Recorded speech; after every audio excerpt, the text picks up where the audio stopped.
Hey guys, this is Fergal from Poker VIP. We're back for another poker coaching series over on Coral Poker. So this session is going to be a little bit different to my previous videos. We're going to be mixing and matching stakes a little bit. So the general premise for this is going to be targeting players moving up through the limits. So that is exactly what I'm going to do. So part 1, we're going to be playing some 5NL. Over on part 2, we're going to be moving up to 10NL, then to 20NL, and then to 50NL for part 4. That is the general plan of action. I'm going to be going through, playing my regular game on the various limits and talking through some of the differences I find throughout the limits. So what kind of adjustments you need to make to your game, where you should be altering your play, where you should be doing things a little bit differently depending on the limits that you're playing at. So without further ado, I'm just going to jump straight into the action. As you can see, we've got 2 tables up and running, both at 5NL. So we're going to be going for around about 30 minutes and hopefully we'll find ourselves in some interesting spots. And as I said, then part 2 will have moved up then in limits regardless of the outcome. So 4 and 9 is not going to be good enough for a steal. We will be stealing very, very wide, small blind versus big blind, but we will be folding there. As you can see, my dog Lily here is in the background, keeping me company. She's going to be our mascot for the session by the looks of it. The deuce and the 10 is going to be a fold. And the ace and the 2, we will consider 3-betting from a later position raise. From an under the gun open though, we are just going to fold. Having the short stacker here in the button rather is going to make things a little bit awkward post flop if we do connect.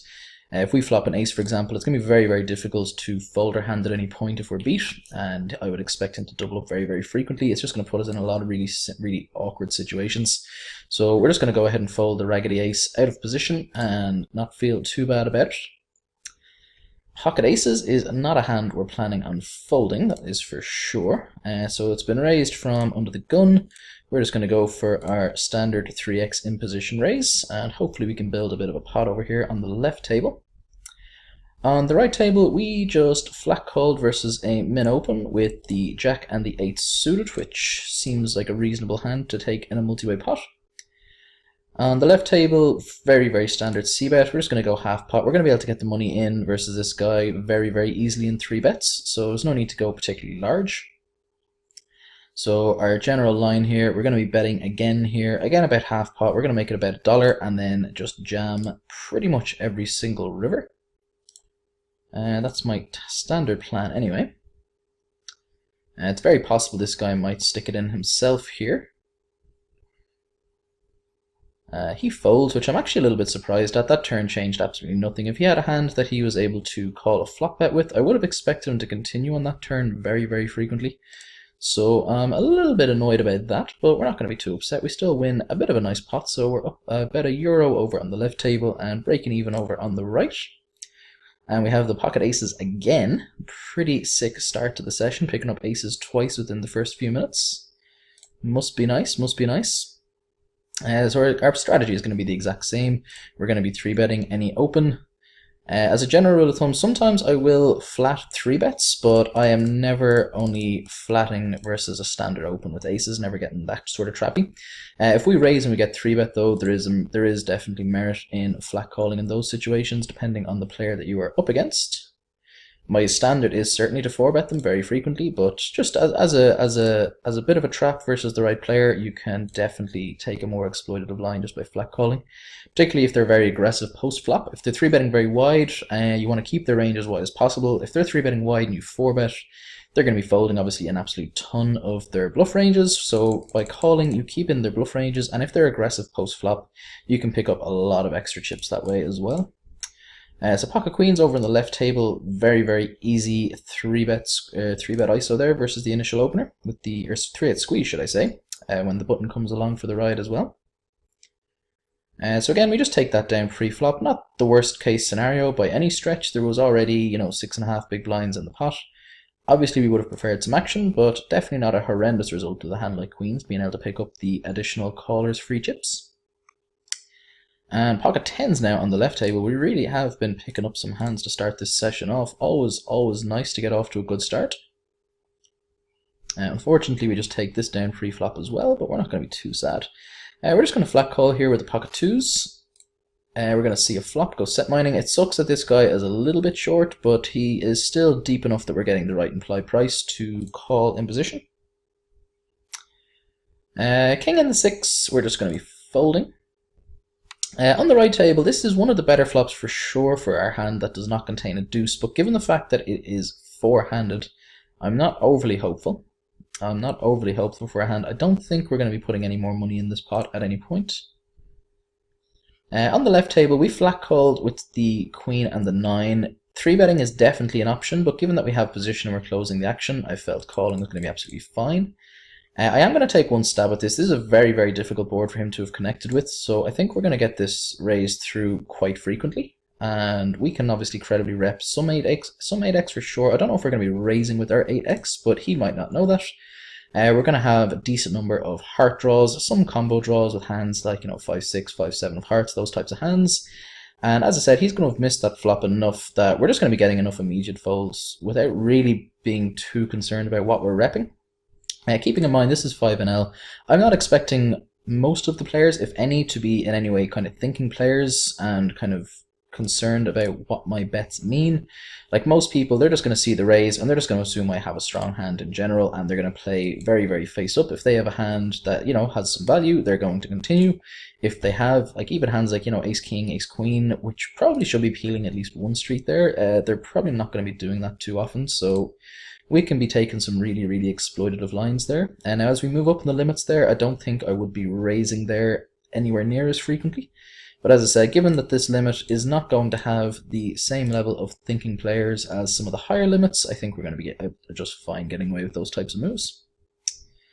So we opened up on the left table. We flop mid pair and a gut shot. It's a multi-way pot. I don't really want to be firing in here. There's not a huge amount of cards that really significantly hurt us. The only card I wouldn't want to see on the turn here is another 10 basically. Or a king really, but obviously that's not a huge amount of cards. So I think I'd rather go for a check and a call and make our decisions then as well. On the off chance that this guy is ever bluffing here, we're going to pick up some extra chips this way. And I think we're just going to get to see this go check check reasonably often. I mean, if we bet here, I don't see a worse hand ever calling us realistically. Queen Jack is the only hand really, and similarly if he bets here, it's very, very hard to see how we're ahead. So yeah, we're chopping it up there, so that does make sense for sure. As I said, Queen Jack was the only reasonable part of his range there that we would still be ahead of, and I'm pretty surprised he bet the queen there, to be honest. I was expecting him either to be completely bluffing or to have an ace there. So we're just going to call, defend our big blind with our queen and our jack over on the right table. And we flop a pair, which is always nice. We're not going to be folding it just yet. Raising at any point here would seem ludicrous to me, so we're just going to go for the check and the call. The heart is quite an interesting card because this should actually slow him down quite a lot with his king x. So yeah, I'm not surprised to see this go check check at all. It's also not a card he's likely to be bluffing very frequently either. So if he has hands like, even random ace highs, even worse than that, I'm not surprised at all to see this go check check. We're never going to fold out a king if we bet here, and similarly there's not really that many worse queens out there either. So we're just going to go for a check. I don't think I'm ever planning on folding here. I mean, his line definitely can have a king in it for sure, but it can also contain a reasonable number of bluffs. So I think we're going to go for the call. He has two kings in his hand, so we are absolutely crushed there, but as I said, I'm obviously not shocked to see us beat there, but I would not have all been surprised to see a random bluff being turned over there as well. Pretty surprised he didn't bet that turn with the hand that strong. I mean, even if I have the flush, he still has, very, very good equity against us. He has, I think it's 10 clean outs to fill up. Or turn quads, or river quads, should I say. So I think I would have been betting there again. I would have been folding to a bet, I guess, so he did maximize his value that way when I was drawing dead. But there's going to be a decent number of hands there where I'll have, like Queen X with the X of hearts as well. So I think he's missing value from it, some part of my range for sure that way. And also, some sort of straight draws, those types of hands that I may have peeled the flop with. But I definitely don't hate his check back though, by any stretch. 6 in the deuce, we're just going to be going ahead and folding, because that is what we do when we are dealt a 6 and a deuce. And the jack and the queen, pretty standard open for me. From the button for sure. On a four-handed game, I'm opening queen jack from anywhere though. The 8 and the 5 of the same suit over on the left table is going to be a fold. Our hand has very little equity here. We're just going to fire once as a one and done type c-bet, and hopefully he folds. If he doesn't, we're probably not planning on firing multiple barrels here. King is a particularly bad card to do so on, because if he has a hand like pocket sixes, pocket sevens, anything like that at all, I think it's pretty unlikely he's going to fold it. So we're just going to be checking this back and giving this one up. Interesting that he flopped the... I think he should be raising that flop fairly frequently there and looking to get stacks versus my king x, because if I don't have a king there, as we just saw, I'm not all that likely to put much more money in the pot. So when he has a hand as strong as a flopped full house, I think checking there and going for the... I think going for the raise there when I bet out and for the c-bet is going to return a much higher EV than checking, or than just checking, or check calling rather, and checking down. Obviously the king completely sucks for him though, so I do understand him not putting any more money in after that came off. Possibly could have gotten him to fold that kind of hand with multiple bets, but as I said, I mean, pocket fives there is essentially the exact same as those pocket sixes, sevens, eights hands. If I do keep barreling there, I mean, realistically he should be folding, but I've just been trying to get people to fold full houses, no matter how relatively weak their full house is not going to be a profitable proposition. The general fish theory in poker is that a fish is unable to fold a full house. And at 5NL, I'd expect a very large chunk of the players to not be on the upper echelon of players. So we're going to be going for the squeeze with the ace and the jack of the same suit, and we would have just flat called versus one opener, but when this guy comes along, we're happy enough to ISO, and I mean, if he jams here, we're obviously very happy just to get it in versus such a short stack. He has pocket kings, which sucks, but we bink the ace, so we get there. We just need to fade the lone king on the river, which we do. So obviously we get lucky there, but I mean, I don't see any problems at all with our line there. We have the ace and the jack suited, absolutely fine hand to be squeezing with. The short stack just happened to have pocket kings and slow played them free, which is an absolutely fine line as well. He did absolutely nothing wrong. He played it very well in my opinion. But as I said, these things happen. We got lucky. The deuce and the 5 is going to be a fold. The ace-7 suited over on the right table. Some people aren't opening this wide of a suited ace, but I pretty much open any suited ace from any position. I really want to get involved in as many pots as I possibly can. I think I'm going to have a very significant post-flop edge on pretty much every player in this pool, if not every player. So the more flops I see with reasonable holdings, the better for me. I feel I can maximize my win rate via this manner. This is a multi-way pot, and it's a pretty dry board. I don't expect any pocket pair to fold on this particular flop, so I'm actually going to check this one back. We get donked into here, so I'm just going to go ahead and fold. But yeah, I wasn't planning on c-betting there into two other people. I would have gotten aggressive on some turns then if it was checked to me again, but no, as I said, on that kind of flop, I'm not really planning on c-betting into multiple people very often. We're just going to check down our ace-x, and yeah, not surprised at all to see us ahead there. Ace-high has a lot of showdown on paired boards in general, when no one has shown much interest in the pot. Obviously some kind of weaker pocket pairs and so on are possible for sure, which are ahead of us. I'm not saying it's a slam dunk hand, but in general, they're going to be ace-x is going to be ahead far more often than people think anyway. So we're going to go ahead and use our jack-9 offsuit as a 3-bet bluff over on the right table. And we get that one through, chalk one up for the good guys. The 7 and the 8 offsuit is going to be a fold. The queen 7 on the right table, if it's folded to us, we are going to open as a steal, blind versus blind. When it gets open on the button though, we're just going to fold, even to the min raise. I don't like folding to min raises, but unfortunately sometimes we gotta do it. King 10 suited, absolutely standard open, blind versus blind. I don't love that this guy is quite shallow stacked, but again, I'm never ever considering doing anything but opening here. Now, this is an interesting hand over on the right table. I am going to fire once here, purely because I don't want this to check through and give 3 other guys a chance to draw for free if we have the best hand now, which we will have the best hand reasonably often. This is absolutely a one and done type bet though. I think we're going to get a lot of folds here if someone doesn't have a king on this particular board, so I think our bet's going to be okay from that point of view, but once we do get called, we are very, very much done with the pot. Unless we improve to a set, of course. On the left table, we peeled once with our pocket twos, and we bink the straight, which is nice. I think our pocket twos are going to be ahead very, very often anyway, though. If we didn't hit the straight here, if this was like, say, for example, a 7, I probably would have bet our hand small for protection, but we can just check back now. The 7 absolutely stinks for us, obviously. I'm not happy about that at all. What I might consider doing is overbetting here, purely because I don't think he is ever going to show us a 7. So if we can ever get him to fold versus the chop, this is going to be a good bet for us. And the only way we can do that is by overbetting massively. So that's what we're going to do, and hopefully he just folds. If he calls, we're just going to chop it up anyway, so we pay a little bit extra in rake, but I think this bet is going to be pretty profitable in general. As I said, you know, people hate calling overbets without, you know, a strong holding, so we get that one through, which is always nice.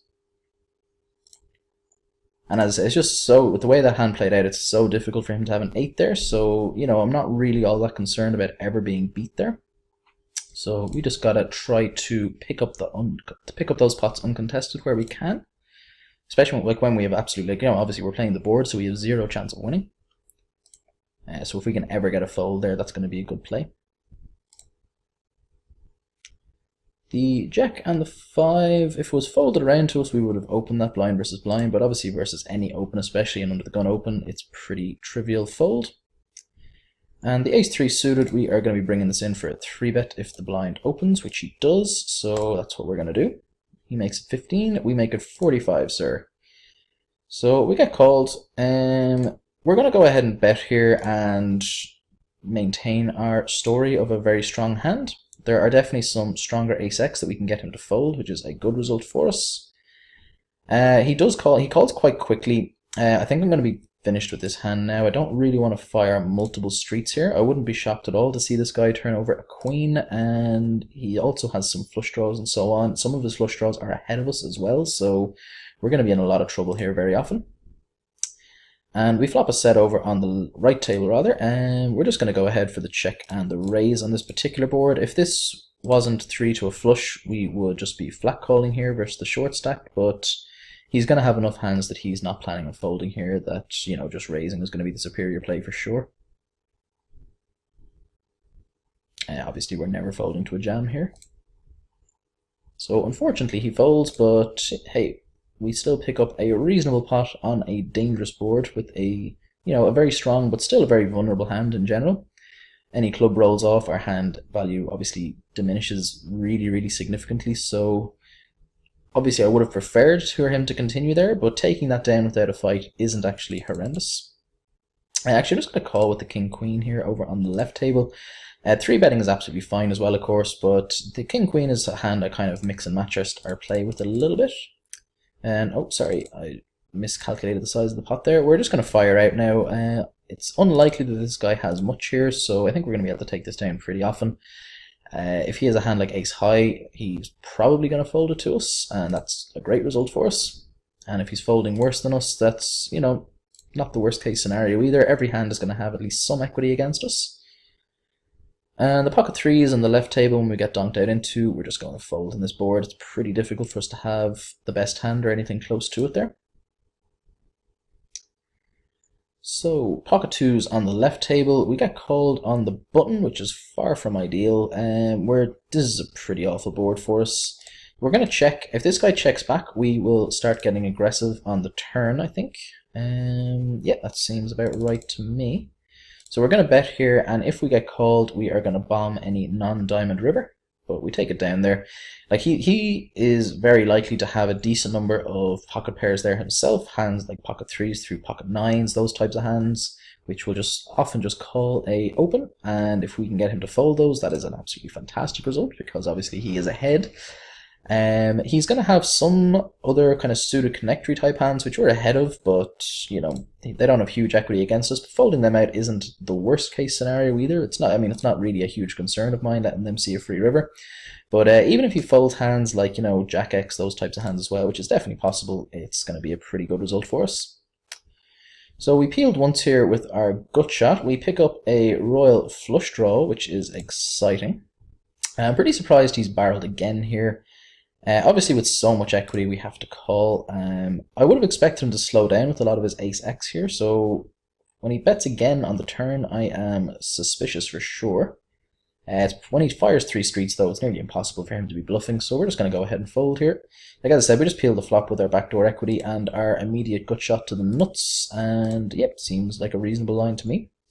I think it's pretty likely we would have stacked him there if we had hit any of our outs. The deuce and the jack is going to be a fold. And let me just check, is there any scenario here where I am looking at playing it? I don't think so. I guess if a bunch of people limp, I'll probably just complete because we're getting such a good price. So I won't speed fold it just yet, but yeah, if it's folded around, I'm not planning on using this hand as a steal. The 8-9 suited, though, we are going to be opening from the cutoff for sure. And we're going to defend our button with the 5 and the 7 of blue. We have a gut shot on overs here on this board on the left table. We are going to fire once here, and I think I expect a decent number of folds there. Obviously, he's going to whiff that board an absolute ton. And at the end of the day, pretty much all of his range is going to be ahead of 9 high. So any folds there is an absolutely stellar result for us. And Jack 9, easy steal, blind versus blind. The Jack 7 suited has some potential for a 3-bet bluff depending on where the raise comes from. Versus the mid-position open, I think we're just going to go ahead and fold them. We flop top pair on the left table, which is always good. We're going to go ahead and fire a fairly standard c-bet at it. It's a reasonably drawy board. It's not a board we want to allow free cards on too frequently. There are a decent number of bad cards in the deck for our hand, so allowing a free turn card is out of the question there, in my opinion. And the 7 and the 8 offsuit is going to be a fold. The king 10, obviously, we opened from early position on the right table. If we take this down pre-flop, we're going to be absolutely fine with that result. If we get called by this guy, we have position. We don't really hate that either. The only thing we didn't want there is to get 3-bet, which we didn't, so that's fine by me. We're just going to go ahead and stick with our strategy of c-betting a lot of boards very aggressively here. So far, we haven't seen anyone with the tendency of playing back. So, I mean, a lot of people have check called a decent number of bets, but a very decent chunk of this player pool seem to be playing very fit or fold. So they're going to be seeing flops for reasonably cheap, and they're just going to be check folding when they haven't connected. And that kind of board is very difficult to have connected with in general. So I think we're going to get a very decent number of folds. And going through the exact same principle over on the left table, very easy bet given what we've just discussed. So we do get called, and get called very quickly here. We are just going to check this back and bet this river for value now, or just call if bet into. Seems like a reasonable line to me. So he had the ace and the 10, and he run a run of the flush, which is a little bit unfortunate for us when we hit the king to go along with our pair, but I don't think we did anything particularly wrong there. Obviously, when he picks up the flush draw, he's never planning on folding the turn, and I don't think we can ever just fold that river when we improve to top pair. He's also going to have a lot of diamonds there that have missed, so, you know, our hand is going to be ahead more often than not, I feel there, so calling is absolutely fine. Pocket queens on the left table, obviously a very standard 3-bet, and king deuce on the right table is a pretty easy open blind versus blind. This is not a board I want going to c-bet because it will have connected reasonably often with this guy's cold calling range. Now, on the left table, we have a potential pot brewing. We're going to call. We improve to a set, which is quite exciting. Now, the only problem is here, like, this guy can definitely have hands like aces and kings. Aces are ahead of us, and kings are not likely to be putting much more money in the pot. But if we're beat here, we are going broke 100% of the time, essentially. We're never planning on folding a set, unless maybe a 10 rolls off, in which case we might be able to, depending on how the action goes. I don't love the check shove here, but if he has aces, GG, sir. He does indeed. as I said, not surprised at all. We pick up some extra chop outs on the turn, which is quite nice, but as I said, I'm not at all surprised to see that, but as I said, if we're beat there, we're just going broke, and it is what it is. We're not overly concerned about those situations. He can also have hands like Ace-King. He can have some people are called 4-betting hands like Ace-Queen. I always block that quite heavily with the board, but it is possible. Hands like Ace-Jack, and some other random 4-bet bluffs that occasionally people will show up with. So again, I don't think we did anything wrong there. Just sort of an unfortunate result, especially like the flop obviously was a disaster for us. But you know, not going to be too stressed about it, that's for sure. So we're just going to check back ace high here. I don't expect him to ever fold a pair, and you know, we have a gut shot to the nuts, which is something, and ace high has some showdown value here for sure as well. So we just check it down, we chop it up, which is a little bit unfortunate, but not the end of the world by any stretch. The jack and the king of the same suit over on the right table is going to be a 3-bet bluff in a lot of situations. If the button opens here, that's going to be one of them. And if we get open blind versus blind, we are going to be using it as a 3-bet, although it's more for value now versus this later position open. Unfortunately, we just got a walk, but again, not a horrendous result. Anytime we actually win the pot, there are always worst case scenarios, keep that in mind.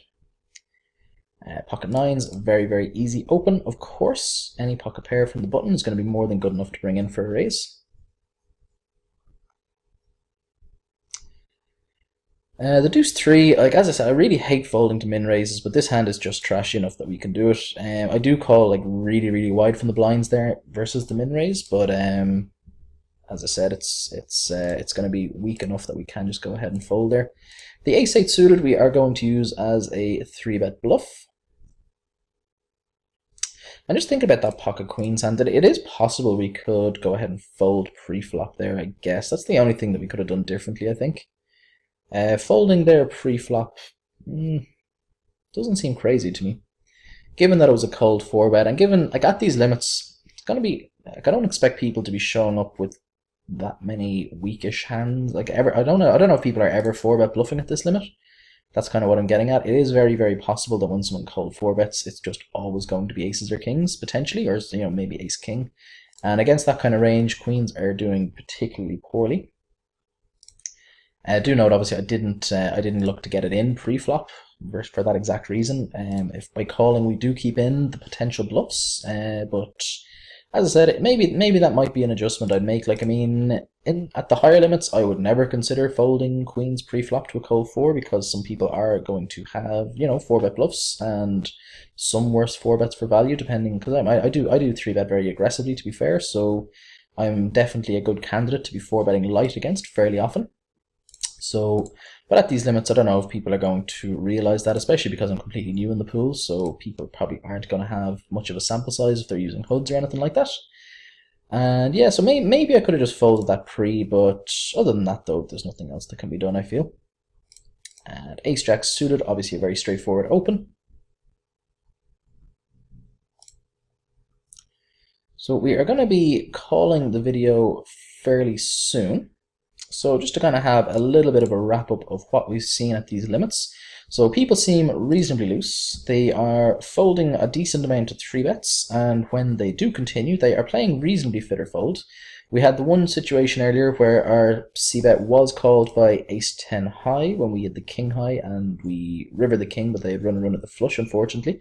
So in that situation, that's one case where the person did not play that fit or fold, but in general, like our c-bets have had a pretty high success rate in the, especially like, you know, in 3-bet pots or in single raise pots. People seem to be playing very, very fit or fold, so you can play fairly aggressively, taking a lot of small stabs at uncontested pots and try to just take them down. But when you do get played back at, or when anyone just continues on the board, generally speaking, they're going to have at least some sort of showdown value, or, you know, it's unlikely you're getting floated that often at these limits. It's unlikely people are going to be making that many, you know, aggressive moves or anything like that. So if you just play a straightforward kind of tag ABC solid game, you should be able to crush these limits pretty comfortably, I'd imagine. And as I said, just really focus on, I mean, obviously the bigger plots are just going to play themselves to a reasonable extent, but you're going to be able to pick up a huge amount of uncontested smaller pots for sure at these limits. And other than that, then that seems to be the order of the day. Just play reasonably straightforward, ABC, solid poker. Play very, very aggressively in uncontested pots and try to pick them all up where you can. And just know when to slow down. And obviously there are some decent candidates where you can end up going for multiple streets and multiple bets, that kind of thing, if decent scare cards run off. But bet very strongly for value seems to be the order of the day, and be very, very aggressive in the smaller pots. But when the pots start getting bloated, don't expect a huge amount of folds. So we're going to finish this off with our pocket kings hand. If we run into aces here again, I'm going to be pretty sad, but we're never folding here, so let's just get the money in. He has pocket queens, so hopefully we hold and we finish the session off with a nice way to go. We do indeed, so that sort of saved the session. We dropped a buy-in with the queens earlier on, and we picked it back up with the kings. So decent way to end the session. Thank you very much for watching, guys. I have enjoyed making this video, and as I said, I'll be back again with part 2. We are going to be playing some 10 and L in part 2, and I'll be going through some of the differences in the limits and the strategies that you should be employing. Thank you very much, guys. Take care.